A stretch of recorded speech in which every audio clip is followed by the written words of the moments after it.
Marc needs no introduction. He coined the term digital native. He is a thinker and a philosopher, an award winning, internationally sought after speaker, and author of 8 books. Thank you, Marc, for being the inaugural speaker for this series on the future of learning. Thank you so much. I bid greetings to everybody in the Commonwealth of Learning, wherever you may be, and I hope we can share some interesting thoughts together. Thank you for inviting me to be the first speaker in this wonderful series, which is about thought leadership, and which you have called so nicely Open Door. The reason Open Door is so interesting to me is because it's also about open minds. And it's really important that when we are talking about new ideas, that we have open minds and that we keep our minds open to new ideas. And I'm sure that's what brought most of you here. I believe in priming, which is a psychological phenomenon. So I would suggest everybody say to yourself, as I will, I am open to new ideas. That means you will be even more open than you may be right now. With that said, I'm going to start with something that I'm sure you are all familiar with. The famous Nelson Mandela quote, "Education is the most powerful weapon you can use to change the world." You may agree with it. Here's what I think. I think that in the 20th century, when Mandela said that, it was 100% true. That education at that time was the most powerful weapon you could use to change the world. It is not true, however, in the 21st century. Because in the 21st century, the most powerful weapons that we can use to change the world are empowerment and accomplishment. And that's what I think we really need to be focusing on going forward. Even Gandhi, another great freedom fighter, said that true education must correspond to the surrounding circumstances. And what are our circumstances? Well, the world is beginning to change very radically. And that change corresponds very nicely, although not exactly, with the year 2000, what we call the turn of the millennium. And I think that the turn of the millennium, 2000, will be remembered, long remembered in history as a very important time. And some of us think we're very lucky to live through that time, and some of us think we're very unlucky to live through that time, but it is definitely a time of change. And I see COVID as really being a marker for that change, because it stopped us from doing certain things that we all enjoyed doing before, like going to the theater or going to sports or meeting in person or having in-person classes. And it has led us to start doing new things. So it's kind of a filter, not necessarily the most pleasant filter we could have had, but definitely a filter. So what are the big things that are changing in the year 2000 in the world, roughly? And I see two. One is technology. And we all know that technology has really taken off since the turn of the millennium. The year 2000 was the year when we suddenly got billions of people online. We're getting more. The technology has increased. Today we have kids in many places with very powerful computers in their pockets. Today we have Starlink network that Elon Musk is building that's almost done, that's up in the air, that's going to connect everybody. We still have a digital divide. And we are all, I'm sure, conscious of that digital divide and how we want to change it. It will go away, hopefully, in the next 10 or 20 years, which is important because that's when our children will basically live their lives in the mid to late 21st century. And by then, we will have, at least at some level, I think, what my friend calls aorta, always on real-time access to everybody, maybe at the level that the rich people have it today. And of course, the rich people in 10 or 20 years will have many more things. But everybody will have the basics that we now think of and many of us already have. So that is the digital divide. But the second thing that's really important, that's even more powerful, is that there has been and continuing a huge change in beliefs from one generation to another. And I think this is bigger than almost anything we've ever seen before, and it may be bigger in the long run than the changes in the technology. What do I mean by this? I mean that beliefs are changing with regard not just to technology, but with property and privacy and sexuality and love, and we're seeing it change with race, and we're seeing it change with God and religion, and many, many things. We can make a much longer list, even time and space. Now, what beliefs are particularly important to us? Well, there are beliefs that came from the 20th century. Every adult today, every person over the age of 20 in this year of 2020 was born in the 20th century. And most of us were raised in the 20th century. So we have 20th century beliefs. And that's not bad, it's just what is. But some of those beliefs no longer work well. So, for example, we believed in the 20th century that kids were not powerful. The power was in the adults. So we had the kids taken care of. We took care of them for many, many years because they couldn't take care of themselves. We believed in the 20th century that kids couldn't accomplish much, that they couldn't get much done in the world, because it was true. Because kids couldn't do that. They didn't have the powerful tools that they have today. And more importantly, we believed in the 20th century that education was super, super important for the world.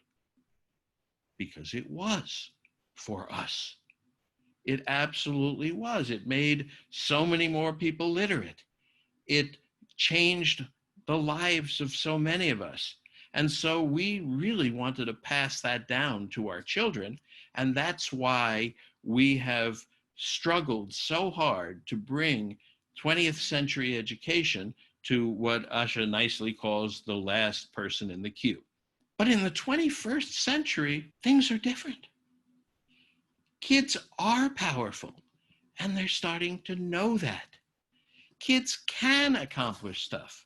And we have groups like Design for Change that are working very hard in over 70 countries to give kids the idea, the belief that they can get things done.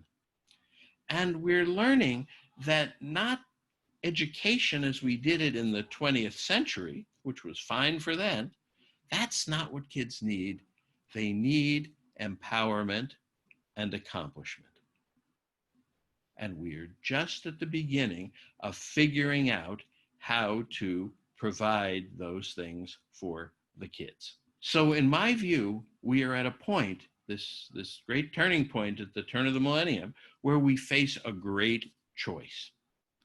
And that choice for parents, for educators, for politicians is, do we want to pull our kids back to the past where we are from with the beliefs that we had in that time, and parents always like to pass their beliefs, or do we want to guide our kids into the future, even though it's an unexplored world, it's an unknown world, and it's a scary world? That's the really important choice that we have to make at this time. And I hope we will choose to guide our kids forward. I have 3 suggestions to share with you, practical suggestions, 3 things that you might want to do in that regard. The first one is that I am sure that every single one of your countries has a Ministry of Education, or perhaps you call it a Department of Education. That's very nice. but it reflects the past. I would suggest that you go out and lobby hard to any politician that you know to change, to rename that department to be the Ministry of Empowerment and Accomplishment. Why would you do that? Well, because that's what people will do. If it's called the Ministry of Education, they'll go out and try to educate people in the 20th century way. If it's called the Ministry of Empowerment and Accomplishment, they'll go out and try to empower people and help them accomplish useful things in the world. So that's suggestion number one. Suggestion number two has to do with the fact that because education was so successful in the 20th century, we have these artifacts that are with us called schools. And those schools have courses, and those courses have classes, and we have teachers, and we have students, learners. And those are artifacts of the 20th century that have continued, of course, into the 21st and will continue. But we need something else. And so I think it's time to create, side by side with the schools that we have, something new. And somebody suggested a really wonderful name, empowerment hubs. And hubs is a great name because it suggests the networks that we have.